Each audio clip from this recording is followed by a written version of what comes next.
Welcome to G-Lite Concepts.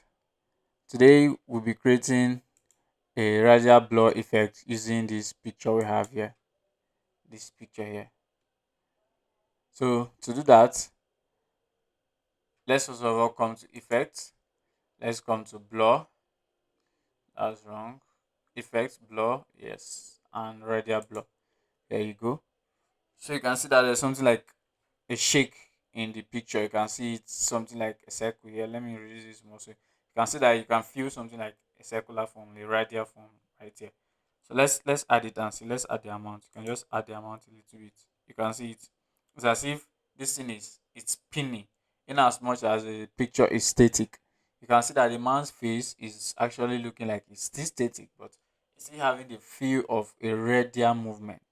So that is what we call radial blur. You can add this, you can add it, you see. Well, like we say, too much of everything is bad, so let's not add it too much. That will give a too much feel.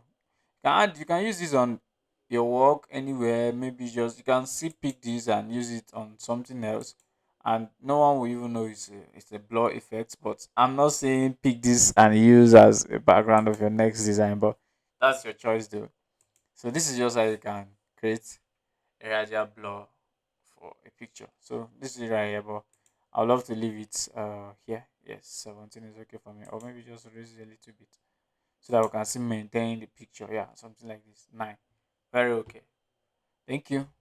Please remember to hit the subscribe button and come back for more. Thank you.